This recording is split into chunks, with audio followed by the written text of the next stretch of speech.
Plastic தயாரிப்பதற்கான மூலப்பொருட்கள் மற்றும் எண்ணெய் உள்ளிட்ட பல்வேறு கண்டெய்னர்களுடன் லைபீரியா நாட்டில் இருந்து வந்த கப்பல் கொச்சி துறைமுகத்தில் பழுதாகி கடற்கரையிலிருந்து 38 நாட்டிக்கல் மைல் தொலைவில் 2 நாட்களுக்கு முன்பு மூழ்கத் தொடங்கியது.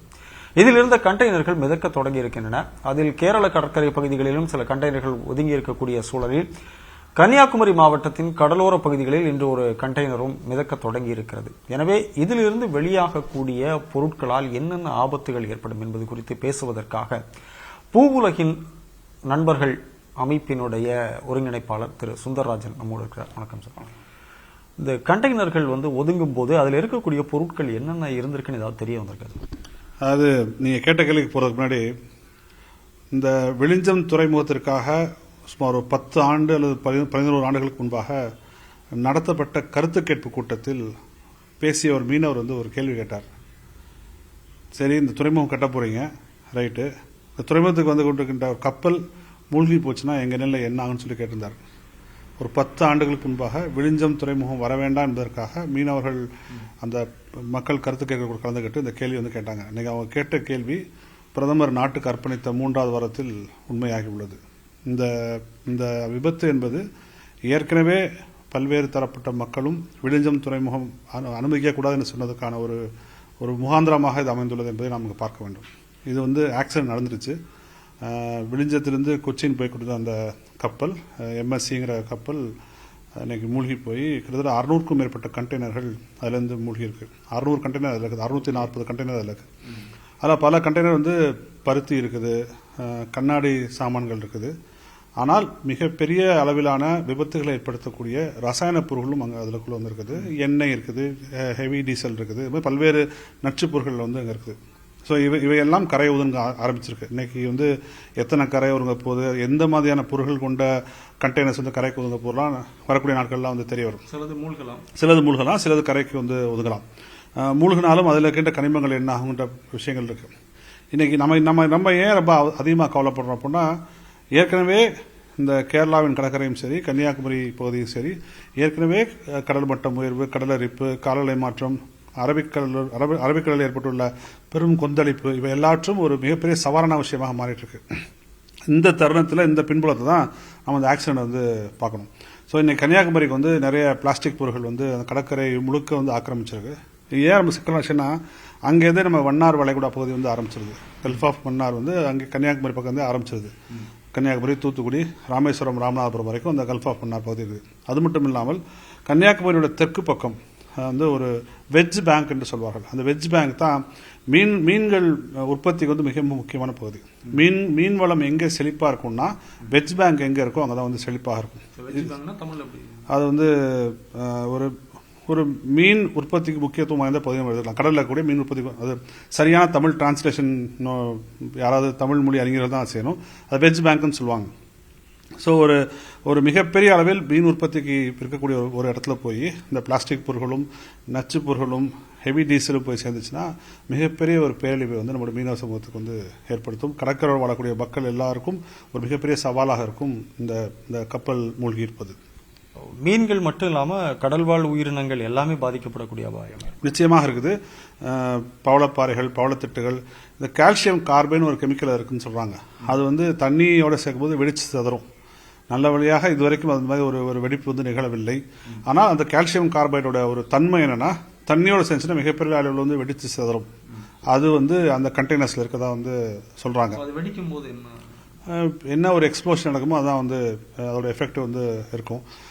அந்த கண்டெய்னர்லாம் மூழ்கிச்சா இல்லை கரையை நோக்கி வந்துட்டு இருக்கான்னு நமக்கு தெரியாது. எந்த கண்டெய்னருக்குள்ள, ஏன்னா மூழ்கின பிறகு எந்த கண்டெய்னருக்குள்ள என்ன நமக்கு தெரியறதுக்கான வாய்ப்புகள் குறைஞ்சிரும். அப்ப இந்த விழிஞ்சம் துறைமுகம் வரக்கூடாது, இது ஒரு மிகப்பெரிய சூழலியல் பேரிடர் என்று பல்வேறு மீனவ மக்கள், பல்வேறு விஞ்ஞானிகள், பல்வேறு சுற்றுச்சூழல் செயற்பாட்டாளர்கள் எச்சரித்த பிறகும் அரசு அதை அனுமதித்தல், அது கேரள அரசு அனுமதித்த விளைவாக இன்னைக்கு எவ்வளவு பெரிய ஒரு பேரிடரை கேரளா மட்டும் இல்லாமல் தமிழகமும் சந்தித்துக் கொண்டிருக்கிறது என்பதை நாம் புரிந்து கொள்ள வேண்டும். அப்ப எல்லா ப்ராஜெக்ட்ஸுமே, எல்லா திட்டங்களுமே infrastructure projects, port, airport, road எல்லாம் முக்கியம்னு சொல்லி நினைப்பதை காட்டிலும் அது எந்த மாதிரியான தாக்கத்தை ஏற்படுத்துங்கிற விஷயத்தை நாம் பார்த்து பார்க்கணும். என்ன செய்யணும் அப்படின்னு முக்கியமான விஷயம். தமிழக அரசு உடனடியாக இப்போ நமக்கு நம்முடைய மாநிலத்தில் ஒரு ஆயில் லீக் நடந்தது, அது ஆயில் ஸ்பில் நடந்துச்சுன்னா எப்படிப்பட்ட ஒரு விரைவாக நடவடிக்கை எடுப்போமோ அதே போன்ற ஒரு விரைவான நடவடிக்கை இன்னைக்கு வந்து தமிழக அரசு வந்து எடுக்கணும். அதுக்குன்னு ஒரு குழு போட்டு கோஸ்ட் கார்டை இன்வால்வ் பண்ணி மீனவர் மக்களை இன்வால்வ் பண்ணி அந்த நச்சுப் பொருட்கள் மேற்கொண்டு பரவாமல் தடுப்பதற்காக பூம்ஸ்ன்னு சொல்லுவாங்க, கடலில் வந்து நீங்கள் மதவைகள் வைக்கலாம், அது ஒரு குறிப்பிட்ட பகுதிக்கு மேலே வந்து அந்த பரவலை வந்து தடுத்துரும். ஸோ அங்கேயே தடுத்து அங்கேயே அதை நிப்பாட்டி அங்கேயே அகற்றுவதற்கான விஷயங்களை தமிழக அரசு வந்து விரைந்து நடக்கும். ஒன்றிய அரசுக்கு மிகப்பெரிய பொறுப்பு இருக்கு. ஏன்னா இது இன்டர்நேஷனல் வாட்டர்ஸ்லாம் வந்து நடந்திருக்கு. அப்ப அவர்களுக்கு வந்து அவருடைய துணையுடன் கோஸ்ட் கார்டு, ஆர்மி, நேவி எல்லாம் சேர்ந்து இதுக்கான விஷயங்கள் செய்வது நம்முடைய கடற்கரை வாழக்கூடிய மக்கள், மீனவ மக்கள், மீன் வளம், கடல் வளம் என எல்லாவற்றையும் காப்பதற்கான விஷயமா இருக்கும். இப்ப நீங்க குறிப்பிடுற மாதிரி மீன் வளம், கடல் வளம் தாண்டி இந்த ரசாயனங்கள் கலக்கும் போது காற்றில் நச்சு பரவ வாய்ப்பு இருக்கா?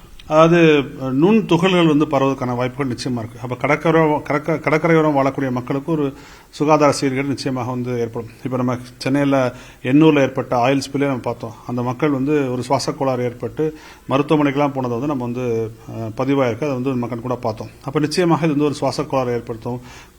நுண்துகள் வந்து காற்றுல பறக்கும். கரையோரம் ஒதுங்கின பிறகு அது காஞ்சு போச்சுன்னா அது வந்து பறக்க ஆரம்பிச்சிடும். ஸோ இதெல்லாம் நிச்சயமாக அந்த பகுதியில் வந்து ஒரு பெரிய சுகாதார சீர்கேட்டை வந்து ஏற்படுத்தும். அதாவது ஒரு ஒருங்கிணைந்த ஒரு திட்டமிடப்பட்ட ஒரு மீட்பு நடவடிக்கைகளை மேற்கொள்ளும் தான் நம்ம வந்து கேட்கிறோம். அதாவது இது வந்து ஒரு குறுகிய கால பாதிப்பா இருக்குமா, இல்ல இதனுடைய விளைவுகள் வந்து நீண்ட காலம் வந்து கடலுக்குள்ளே நடக்குமா? நாங்கள் அறிந்த வகையில் இதை போன்ற கப்பல்கள் மூழ்கும் பொழுது அதோடைய தாக்கம் வந்து நீண்ட காலத்துக்கு இருக்கும். ஏன்னா 640 கண்டெய்னர் இருக்கு. அது எங்க எப்படி மூழ்குது, எப்படி கரை ஒதுங்குது, அந்த மூழ்கிய பிறகு அதில் இருக்கின்ற பொருட்கள் எல்லாம் என்னவாக வெளியே வருது, எப்படி நடக்க போதெல்லாம் நமக்கு வந்து சொல்ல முடியாது. இன்னும் அடுத்த பல மாதங்கள், வருடங்கள் கூட ஆகலாம். அதோடைய மொத்த பரிணாமம் நமக்கு வந்து தெளிவு இருக்கு. நிச்சயமாக நீண்ட காலத்தில் பெரிய பாதிப்பை வந்து ஏற்படுத்தும். 1-2 இல்ல 640 கண்டெய்னர்கள் மூழ்கி இருக்கு, சிலது கரை ஒதுங்கி இருக்கு அப்படின்னா இந்த கண்டெய்னர்கள் மூழ்கினது எல்லாத்தையுமே வெளியே கொண்டு வருவதற்கான ஒரு நவீன தொழில்நுட்பம் நம்ம கிட்ட இருக்கா? இந்தியாவில் இல்லாமல் இருக்கலாம். ஆனால் நிச்சயமாக மேற்குள்ள நாடுகள் வந்து கண்டிப்பாக வந்து இருக்கும். ஏன்னா இது வந்து அதில் இருக்கின்ற பொருள்களை காப்பது மட்டும் இல்லை, பொருள்கள்லாம் என்ன ஆகும் தெரியாது. ஆனால் அது வந்து கடலுக்கு ஒரு மிகப்பெரிய மாசாக மாறிவிடக்கூடாது என்பதற்காக நிச்சயமாக தேவைப்பட்ட இந்தியாட்ட இல்லாட்டி மற்ற உலக நாடுகளை கேட்டு உதவி கேட்டு இந்த கண்டெய்னர்களை மீட்டு நிரந்தரமாக கடலில் தங்கி விடாமல் தேங்கி விடாமல் இருப்பதற்கான விஷயங்களை வந்து அரசு வந்து செய்யணும். கொச்சி விழிஞம் துறைமுகம் பாதுகாப்பானதாக இல்லை அப்படின்னு ஒரு மீனவர் 10 ஆண்டுகளுக்கு முன்னையே சொன்னாரு அப்படின்னு சொன்னீங்க. அதுல என்ன குறைபாடு இருக்கு? இதே போன்ற விபத்துக்கள் நிகழ்வதற்கான ஒரு வாய்ப்பு மீண்டும் இருக்கு? இல்ல, அந்த கொரமண்டல் கோஸ்ட் என்று சொல்லக்கூடிய அந்த கடற்கரை, கேரளாவின் கடற்கரை வந்து கடல் அரிப்புக்கும் கடல் மட்டம் உயர்வுக்கும் கடல் கொந்தளிப்பு, அதான் முக்கியமாக அன்னைக்கு வந்து ரிப்போர்ட்ஸ் தான் சொல்லுது. கடல் கொந்தளிப்பு வந்து அதிகமாகுது. அரபிக் பெருங்கடலில் வந்து அதோட வெப்பம் வந்து இயல்பாக மற்ற கடல்களில் அதிகமான வெப்பத்தை விட 1.2 டிகிரி செல்சியஸ் கூடிடுச்சு அரபிக் பெருங்கடல். அதனால தான் அரபிக் பெருங்கடல் வந்து அதிகமான புயல் வர ஆரம்பிச்சிருக்கு. ஸோ அரபிக் பெருங்கடல் வந்து கடல் கொந்தளிப்போடு இருக்குது. அப்போ அந்த கொந்தளிப்போடு இருக்கும்போது நிறைய கடல் அரிப்பு ஏற்படுவது, விழிஞ்சம் துறைமுகத்துக்கே வந்து பாதிப்பு ஏற்படலாம். அங்கே வரக்கூடிய கப்பல்கள் வந்து மிகப்பெரிய பாதிப்பு ஏற்படுத்தும். அதுவும் இல்லாமல் இந்த கப்பல் துறைமுகம் கட்டிய பிறகு அதன் வடக்கு பக்கம் ஒரு 3 பகுதியில் வந்து குறிப்பிட்டிருக்காங்க, கடுமையான கடல் அரிப்பு வந்து ஏற்பட்டிருக்கு. அப்போ அந்த டர்புலண்ட் வாட்டர்ஸ் நம்ம சொல்லுவோம். எப்பவுமே கொந்தளிப்பு நிறைந்த ஒரு தண்ணி வந்து கப்பல்களுக்கு உகந்ததல்ல. ஸோ அது கப்பலுக்கு மட்டும் உகந்ததல்ல, கடற்கரைக்கும் உகந்ததல்ல. அதனால அந்த இடம் வந்து ஒரு சூழலியல் பார்வையில் மிகவும் ஒரு சிக்கலான ஒரு பகுதி. ஓஷனோகிராபிக்கலி கடல்சார் விஷயங்களையும் பார்த்தா இது வந்து ஒரு மிக ஒரு ஆபத்தான ஒரு பகுதி தான். வந்து 10 ஆண்டுகளுக்கு முன்பாக பல்வேறு சுற்றுச்சூழல் ஆய்வாளர்களும் விஞ்ஞானிகளும் சொன்னாங்க. அதையும் மீறி நாம் வளர்ச்சிங்கிற பேரில் இந்த துறைமுகத்தை அனுமதித்த விளைவு தான் அன்னைக்கு வந்து நாம சந்திச்சிருக்கோம்.